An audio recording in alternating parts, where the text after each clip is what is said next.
Boa tarde, na graça do nosso Senhor Jesus Cristo, amados irmãos, queridos ouvintes da Rádio Missões, aqueles também que nos acompanham pela rede social, que Deus abençoe o vosso coração e que Ele fale aos nossos corações.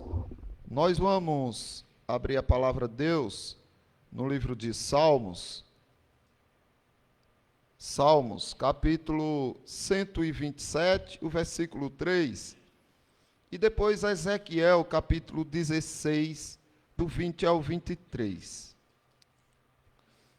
O livro de Salmos, capítulo 127, o versículo 3, e depois o livro de Ezequiel, capítulo 16, do versículo 20 ao versículo 23.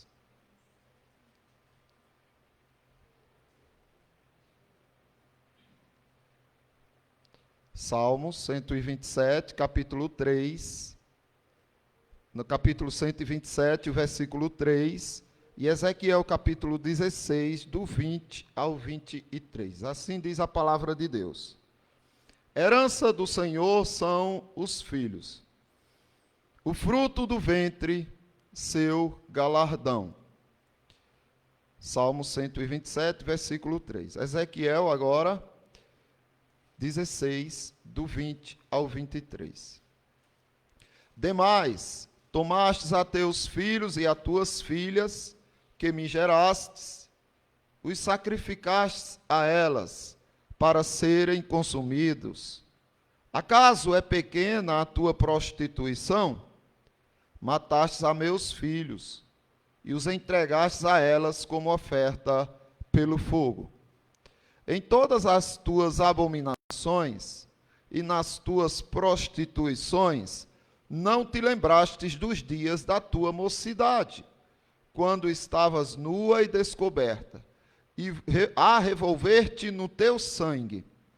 Depois de toda a tua maldade, ai de ti, diz o Senhor Deus. Mas, irmãos, o título do sermão é Filhos, herança do Senhor, frutos do amor. Nós vivemos em um tempo, em uma geração, onde as crianças possuem casa, possuem comidas, roupas, acesso à internet, à tecnologia, mas elas continuam abandonadas. Emocionalmente, elas andam abandonadas.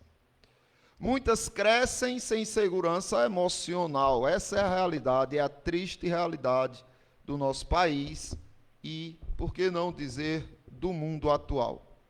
Elas não têm direção espiritual, elas não têm nem a presença verdadeira dos pais. Existem lares onde há alimento na mesa, mas não existe amor saudável no ambiente. Há teto, mas não existe acolhimento. Há presentes, mas falta a presença dos pais. Diversos estudos em psicologia mostram que crianças criadas em ambientes emocionalmente instáveis, elas têm maiores índices de terem o transtorno de ansiedade, agressividade, insegurança afetiva, dificuldade de confiar, compulsões, vazio existencial e maior vulnerabilidade a vícios e destruição moral. Percebam como é trágico a situação das crianças, dos filhos na atualidade. Uma criança, ela aprende, sabe como? Ela aprende sobre o amor observando. Não é ouvindo. Papai te ama, mamãe te ama. É observando como é que o amor funciona. Ela aprende segurança vendo estabilidade. Ela aprende sobre Deus observando o coração dos seus pais. Quando um lar está emocionalmente em guerra, a mente da criança se transforma num campo de sobrevivência. As cintilografias cerebrais que foram feitas em crianças criadas em ambientes caóticos, abusivos ou até negligentes, mostraram que as alterações cerebrais causadas nestas crianças são semelhantes às causadas naqueles soldados que enfrentam um campo de batalha. Os mesmos traumas, as mesmas dores, o mesmo sofrimento. E aqui nós vimos num texto que o Senhor Deus está dizendo que os filhos são herança do Senhor, são frutos do Senhor. E também vimos em Ezequiel, capítulo 16, que os pais estavam sacrificando seus filhos aos ídolos. Literalmente, eles pegavam seus filhos e levavam para serem jogados em um deus que era parecido com um touro, que tinha de metal, e ele tinha o ventre aberto, e dentro dele tinha chamas de fogo. E os pais de Israel levavam essas crianças e jogavam dentro do fogo. Ofereciam-nas como oferta a Moloque.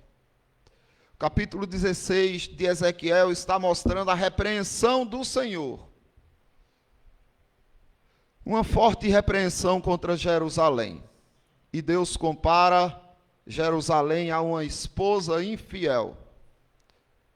E é óbvio, filhos, hoje é o sermão que trataremos dos filhos, mas não existem filhos sem um casal.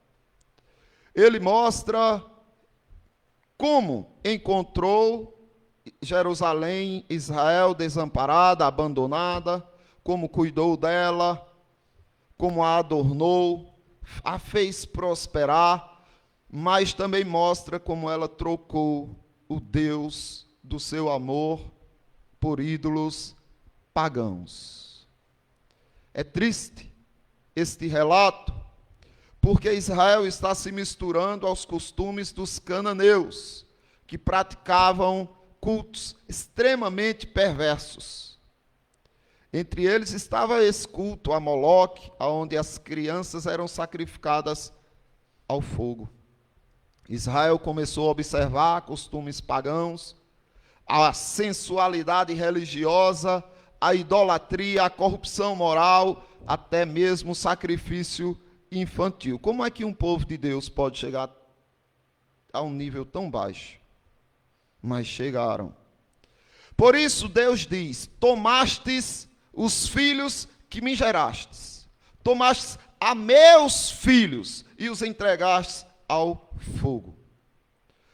Por que você acha que as crianças dos crentes são batizadas? Porque uma criança que não sabe discernir entre o bem e o mal recebe o batismo. Pelo menos desde o início da igreja, desde os tempos dos apóstolos, entre os reformadores, sempre foi assim. Por que será? Porque estas crianças que nascem de pais crentes, ou de um pai ou uma mãe crente, não pertencem ao casal, pertencem ao Senhor. E ao invés de serem oferecidos ao mundo, eles são trazidos ao batismo.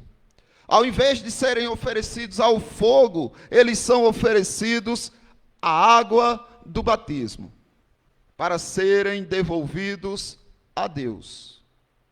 Assim foi a promessa de Deus com Abraão. Ele disse: eu serei o teu Deus, Abraão, e o Deus dos teus filhos. E nós somos filhos de Abraão. Ele é o nosso pai na fé. Mas é interessante que nós temos que ter essa consciência de que Deus chama aquelas crianças de meus filhos, não te pertencem. Por isso que ele disse a Abraão: circuncide, porque você creu. Você creu na minha promessa, agora você vai ter que circuncidar, porque a circuncisão é o selo da justiça da fé. Então, circuncisão representava a fé. Porém, Deus diz, agora circuncida também os teus filhos com 8 dias de nascidos. Por quê? Porque esses filhos pertencem primeiro ao Senhor, antes de pertencerem aos pais. O pecado de Israel não era apenas idolatria, era transformar os filhos em uma oferta a um sistema corrupto ao redor. Hoje, talvez não exista mais um altar de bronze aceso, onde as crianças são oferecidas ao fogo. Ou talvez exista e a gente desconheça. Mas o que sabemos é que existem ainda hoje crianças sendo queimadas pela ausência dos pais, pelo vício, pela pornografia, pelo materialismo, pela terceirização da educação espiritual. Parece que o pastor é que tem a responsabilidade de educar os seus filhos.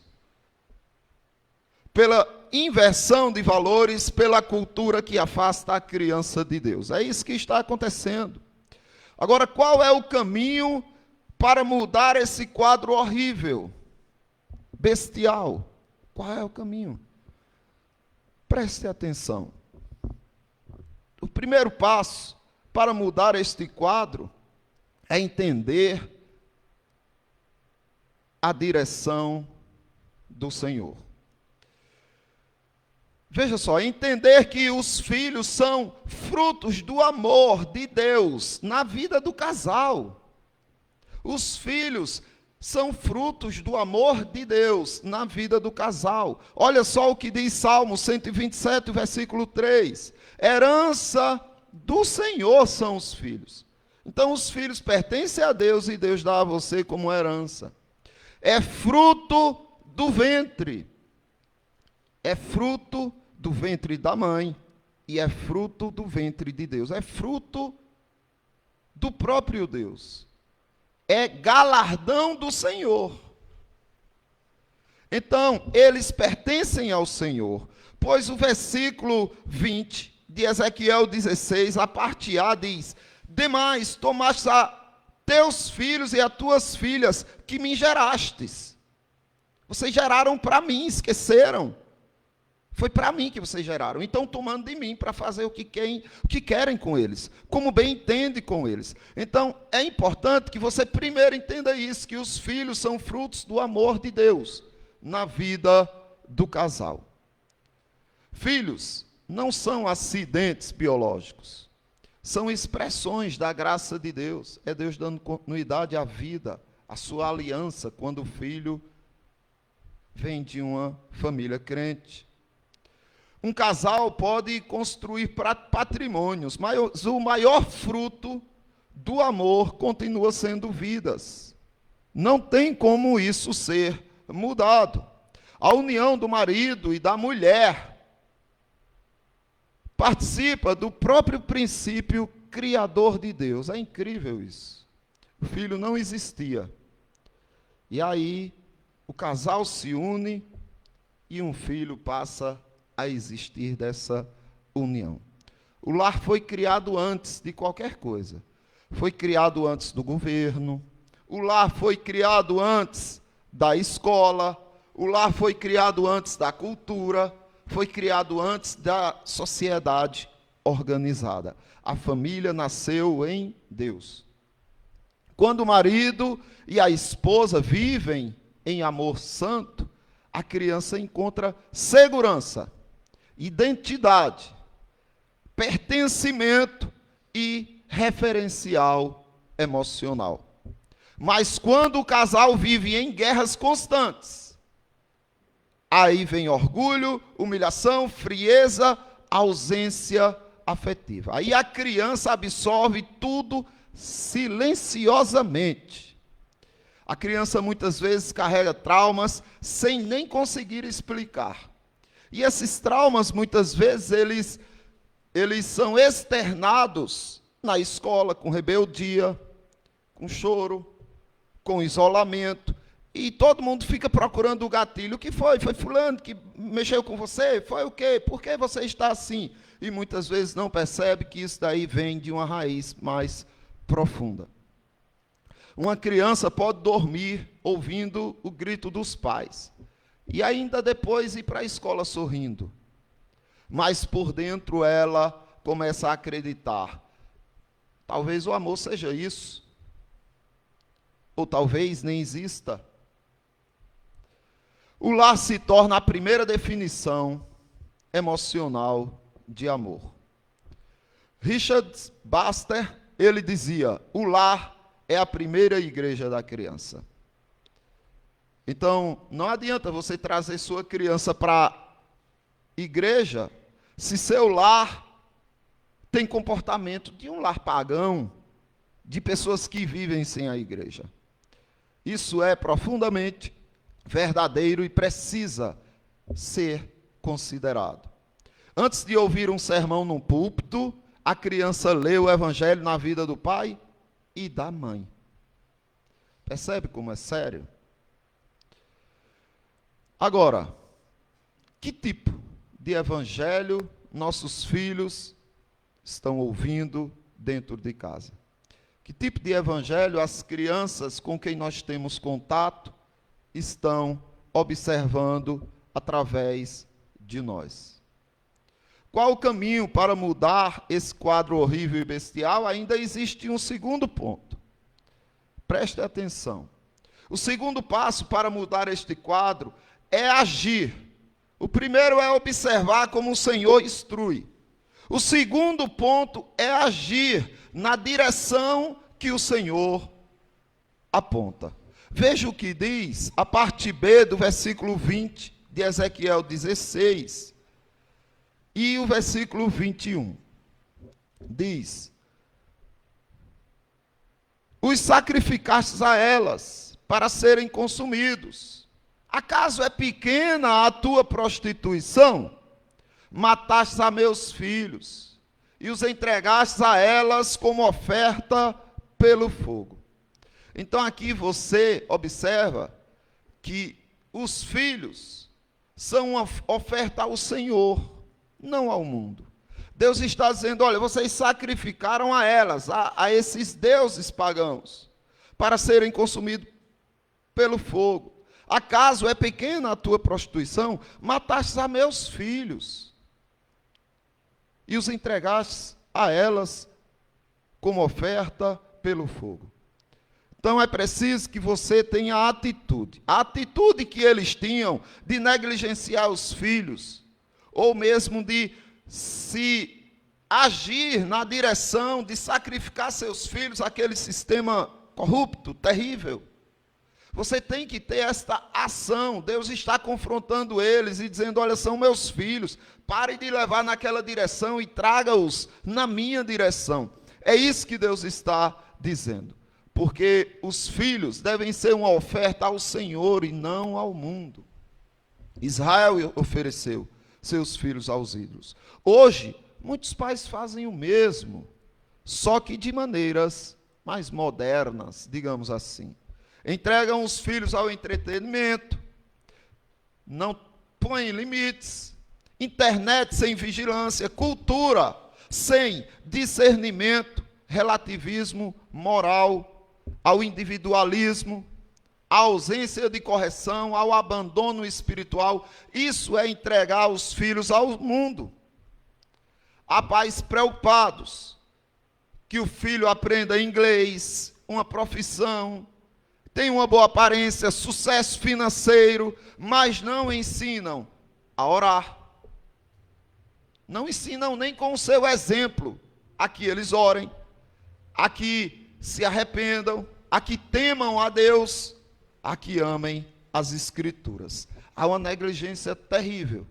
E cada um aqui é responsável por ajudar aqueles pais e aquelas mães que estão desconhecendo quão sério é o seu papel diante de Deus. O mundo quer discipular os seus filhos. E aquilo que discipula uma criança forma seu coração. Estava vendo uma reportagem onde um pai e uma mãe foram processados e presos aqui no Brasil, porque disseram que eles estavam impedindo suas meninas, suas crianças, de conhecerem a diversidade cultural. Porque as crianças não conheciam, nem queriam saber, não gostavam do funk. E aí esses pais foram processados. E é por quê? Porque o governo, o Estado, o diabo, ele quer ter acesso aos seus filhos. E ele quer discipular os seus filhos. Porque ele sabe que quando ele discipula uma pessoa, ele está formando o coração dessa pessoa. Imagine um pai que passa anos construindo uma casa linda, mas deixa as portas abertas durante a madrugada numa cidade perigosa. Pois é justamente isso que muitos fazem espiritualmente. Protegem o corpo de suas crianças, não deixam cair, cuidam, fazem de tudo para que elas tenham alguma proteção no sentido físico, mas deixam a alma delas completamente vulnerável. John Flavel, ele escreveu: os pais são instrumentos para moldar almas para a eternidade. Então isso é uma responsabilidade assustadora. E os pais precisam despertar para isso, porque eles foram chamados para agirem, conduzindo seus filhos, como flechas na mão de um arqueiro, assim são seus filhos. E eles têm que ter uma boa pontaria. Eles têm que direcionar seus filhos. Ele tem que dar direção, como o arqueiro dá direção aos seus filhos. Precisamos perguntar: o mundo está ensinando a meus filhos mais do que eu estou? Essa que deve ser a pergunta. O celular fala mais com meus filhos do que a Bíblia. As redes sociais têm mais autoridade do que os pais. Meu filho vê Cristo em mim. Isso que deve ser questionado. Agora, muitos estão queimando lentamente seus filhos na indiferença espiritual. Agora existe um terceiro ponto que precisamos observar. Qual o caminho para mudar esse quadro horrível e bestial? O terceiro passo para mudar este quadro é voltar às origens no Senhor. E é isso que Deus está em Ezequiel tentando trazer à consciência de Jerusalém. Veja o que diz o versículo 22 e o 23. Em todas as tuas abominações e nas tuas prostituições, não te lembraste dos dias da tua mocidade, quando estavas nua e descoberta, a revolver-te no teu sangue, depois de toda a tua maldade. Ai de ti, diz o Senhor Deus. Então Deus está aqui mostrando que os filhos, na verdade, são uma construção que começa num casal com Deus. Eles pegavam seus filhos e ofereciam. Deus está dizendo: olha, lembra-te do início. Quem é teu marido? Eu sou o teu marido. Eu que te tirei daquela situação moribunda. Você estava à beira da morte, e eu fui lá, te resgatei, te limpei, te honrei. E você agora está se prostituindo. E se você ler depois em casa, você vai ficar horrorizado, porque Deus não poupa palavras para envergonhar esta nação que estava traindo a Deus. Deus é muito duro com as expressões neste capítulo, para mostrar quão abominável estava sendo Jerusalém. E tudo porque eles não estavam se voltando ao seu primeiro amor, ao Senhor Deus. Então, filhos, tem que ser visto como uma construção que começa num casal com Deus. É isso. Volte no tempo, veja o que Deus fez com você e o que Ele quer de você e de seus filhos. Filhos não começam na maternidade, começam num relacionamento do casal com Deus. Um lar espiritualmente saudável não nasce da perfeição, mas do arrependimento contínuo. A criança precisa ver o pai orando, a mãe buscando a Deus, o perdão dentro do casamento, a humildade, a reconciliação, o temor de Deus. Ele precisa ver. Desta maneira, você estará construindo, você estará voltando aos princípios de tudo. O casamento cria o clima emocional onde a criança aprende segurança, confiança, estabilidade, espiritualidade. Se o casal está distante de Deus, o lar sentirá isso. E a primeira a sentir vai ser a criança, porque ela depende dos pais em tudo. Uma criança não consegue viver sozinha. O bebezinho, a criancinha, ela depende dos pais, até para as coisas mais básicas. Uma árvore não fortalece seus frutos primeiro. Ela fortalece as suas raízes. E depois disso, elas começam a produzir frutos, para que ela tenha força de sustentar esses frutos. Então, pense na sua origem. Veja quem você é em Cristo. Para que você foi chamado? O que você precisa fazer? Sem primeiro curar o próprio casamento diante de Deus, não haverá raiz firme. E sem você voltar às suas origens, para entender quem você é em Cristo, não haverá segurança, nem para os outros, nem para você. Mateus Henry, ele dizia: famílias sem oração são casas sem fundamentos. O maior presente aos filhos não é o dinheiro, é o lar onde Deus é visto na vida dos pais. O livro de Ezequiel, capítulo 16, Deus está denunciando os pais que entregavam seus filhos aos ídolos. Hoje o Senhor continua denunciando e perguntando: o que vocês estão fazendo com os filhos que eu lhes dei? Os filhos pertencem ao Senhor, são herança santa, são sementes eternas, são discípulos em formação. Um casal pode deixar terrenos, casas, heranças materiais, mas nada será mais poderoso do que deixar filhos que conheçam a Deus. Assim, eu pergunto a você: não é hora de voltar ao seu primeiro amor?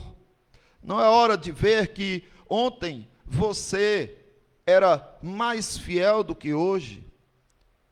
Quando você iniciou sua caminhada cristã, o seu amor era poderoso, os seus olhos brilhavam, você queria servir a Cristo, e hoje você está aumentando este amor ou está esfriando nele?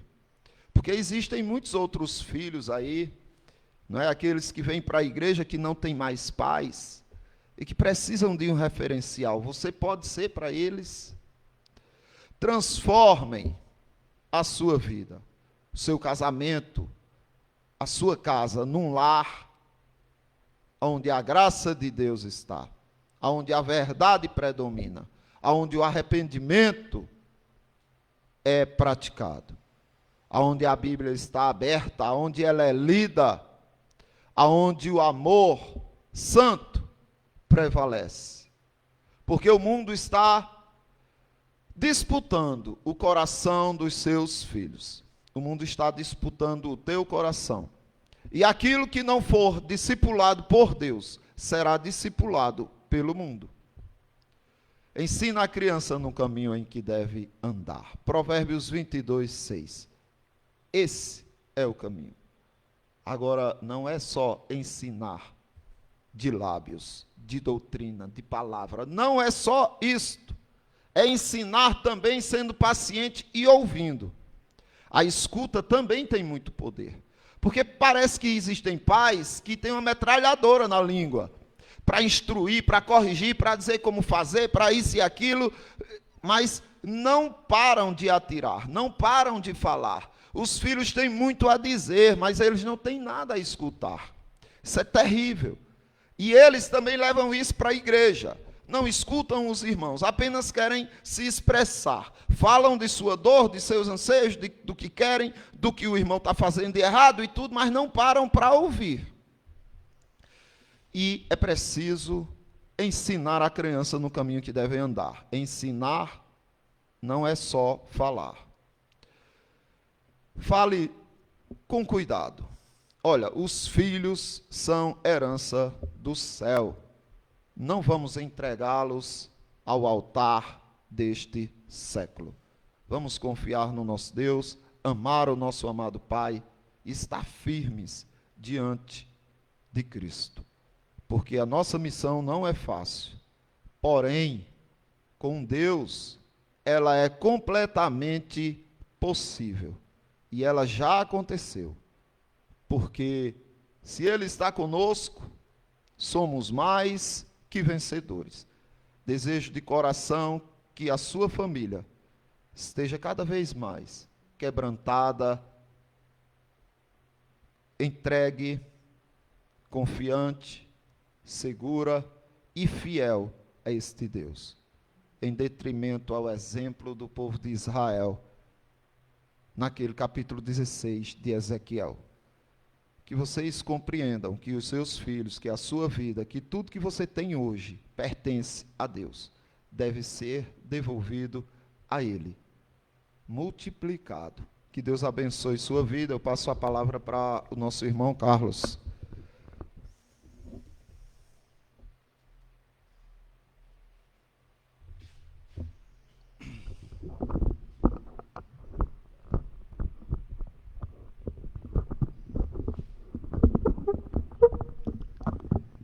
Graças a Deus, meus irmãos, boa tarde a todos. Vamos à nossa quinta parte do nosso culto, de oração e louvor a esse Deus maravilhoso, que tanto tem feito por nós. A Ti respondemos a Ti, Senhor, nós ouvimos e seguiremos a Tua palavra. Vamos fazer uma leitura conjunta no livro de Daniel, no capítulo 9, no versículo 18 e 19. Inclina, ó Deus meu, os ouvidos e ouve, abre os olhos e olha para a nossa desolação e para a cidade que é chamada pelo teu nome, porque não lançamos as nossas súplicas perante tua face, fiados em nossa justiça, mas em tuas muitas misericórdias. Ó Senhor, ouve. Ó Senhor, perdoa. Ó Senhor, atende-nos e age. Não te retardes, por amor de ti mesmo. Ó Deus meu, porque a tua cidade e o teu povo são chamados pelo teu nome.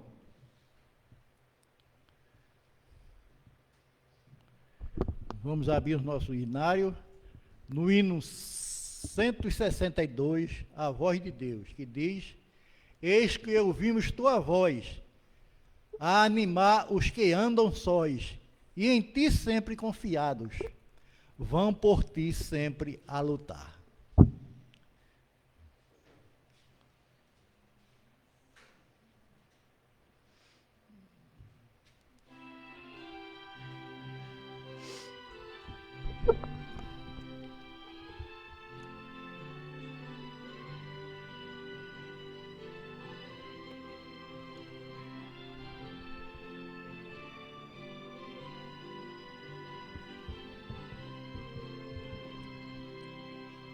Quando a tempestade ruge com o seu voz a brandir, quando as nuvens se acumulam, raios mil a despedir, dos trovões o som tremendo faz-se ouvir e com pavor, mas que sobre a tempestade tua voz, Senhor, ouvimos tua voz. Animários anda só, em ti sempre confiados, vão por ti sempre a lutar, nessa vida tormentosa, qual fulgor do vosso mar. Quando o mar vem mansamente sobre a areia se espalhar, quando a brisa sussurrante calmamente perpassar, sou a mística harmonia, ouves um feliz rumor. Desse coro docemente vem a tua voz, Senhor. Ouvimos tua voz. Animário que anda só, em ti sempre confiados, vão por ti sempre a lutar, nessa vida tormentosa, qual fulgor do vosso mar.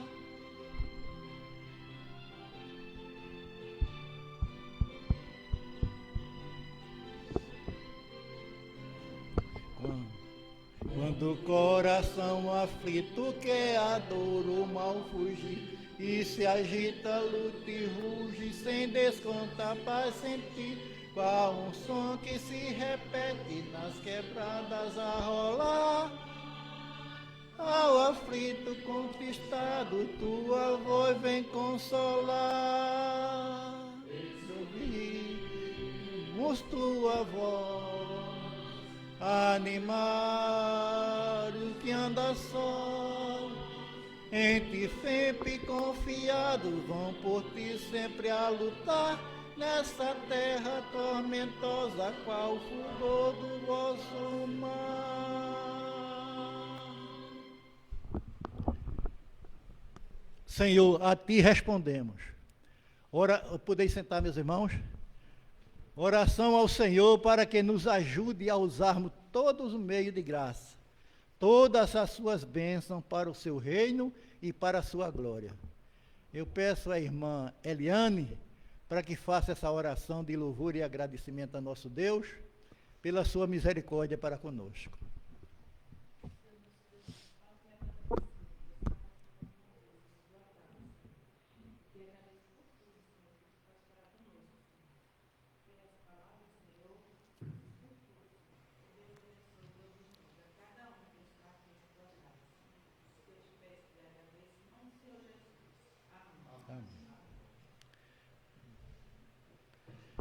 Bem, meus irmãos, estamos chegando ao final do nosso culto de oração e louvor a esse Deus, onde nós louvamos, onde nós oramos, onde nós ouvimos a tua palavra, para que ela faça morada no nosso coração.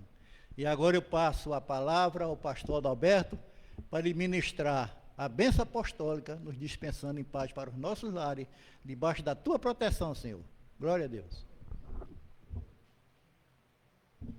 Vamos ficar de pé, irmãos.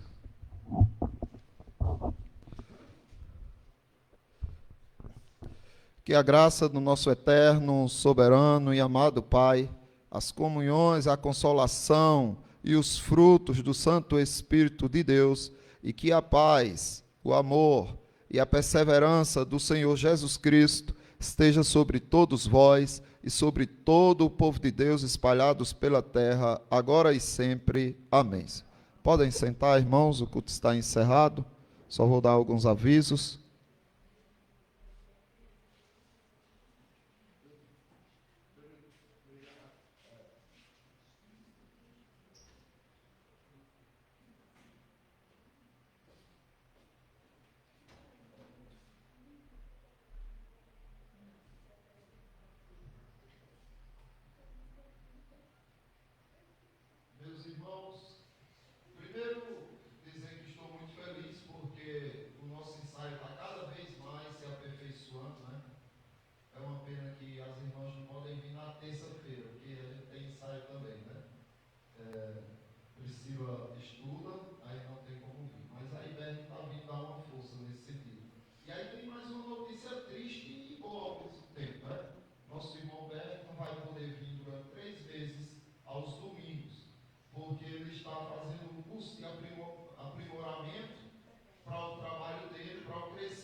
nossa devocional lá, porque a impressora está quebrada. Aí a gente tentou levar, não deu certo. Eu vou levar para você terça-feira, porque amanhã